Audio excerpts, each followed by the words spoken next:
आ गए हैं अपने अगले लेक्चर में, जिसमें हम लोग बात करेंगे about the assertion reason from the topic transportation. So let's begin कि क्या क्या पूछा गया है इस assertion reason में इस concept से related.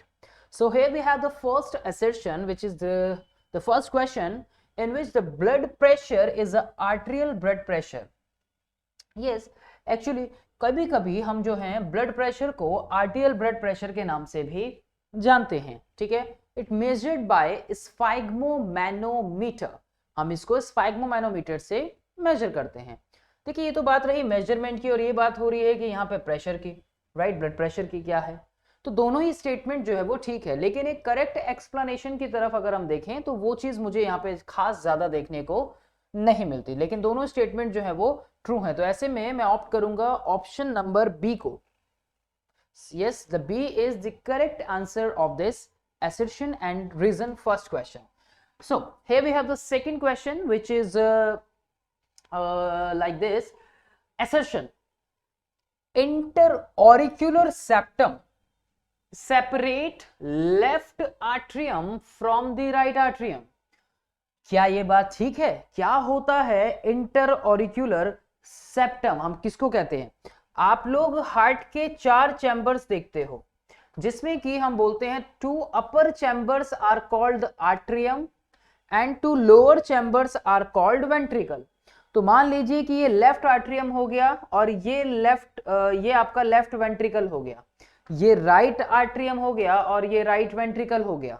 तो इंटरऑरिक्यूलर सेप्टम वो होता है जो इनको लेफ्ट आर्ट्रियम को इंटरऑरिक्यूलर, इंटर मतलब बीच में, इन दोनों को ये लेफ्ट और राइट पार्ट में डिवाइड करे, that is a right interauricular septum. तो यानी कि ये तो बिल्कुल ठीक है, लेफ्ट और राइट आर्ट्रियम को डिवाइड करा, बिल्कुल ठीक है। दूसरी तरफ जो इंटरवेंट्रिकुलर सेप्टम होता है वो सेपरेट करता है left ventricle from the right ventricle, interventricular. तो ये इसको सेपरेट करने वाला हो गया इन दोनों को, right.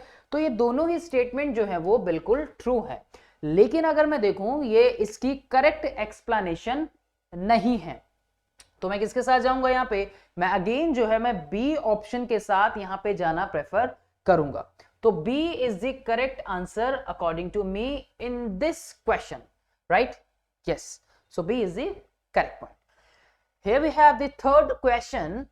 Assertion is all the arteries carry oxygenated blood. जितनी भी जो आर्टरीज हैं वो कैरी करती हैं ऑक्सीजनेटेड ब्लड को फ्रॉम द हार्ट, लेकिन यहाँ पे एक एक्सेप्शनल केस आता है जिसको हम पल्मोनरी आर्टरी बोलते हैं। क्या बोलते हैं? Pulmonary artery. और ये pulmonary artery oxygenated blood carry नहीं करती, ये एक एक्सेप्शनल केस होता है, ठीक है। तो असर्शन क्या हो गया ऐसे में? हमारा फॉल्स हो गया। दूसरी तरफ पल्मोनरी वेन कैरी करती है डीऑक्सीजनेटेड ब्लड को फ्रॉम द हार्ट, तो ये स्टेटमेंट जो है वो बिल्कुल ट्रू है। तो फॉल्स ए असर्शन है और रीजन जो है वो ट्रू है। तो इसमें आंसर क्या हो गया? इसका आंसर नंबर डी जो है, ऑप्शन नंबर डी जो है वो यहाँ पे एक करेक्ट आंसर को इसके रिप्रेजेंट करेगा। So let's talk about next question.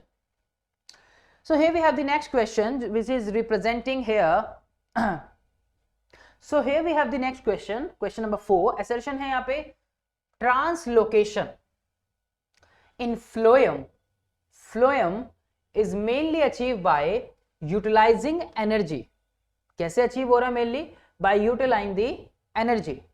दूसरी तरफ translocation takes place in sieve tubes. translocation जो अचीव हो रहा है हमें यहाँ पे, वो कैसे अचीव हो रहा है? mainly achieved by utilising energy. तो ये चीज तो बिल्कुल ठीक है, स्टेटमेंट बिल्कुल ठीक है। ट्रांसलोकेशन होता है ना फ्लोएम में, कैसे अचीव होता है? By utilising the energy.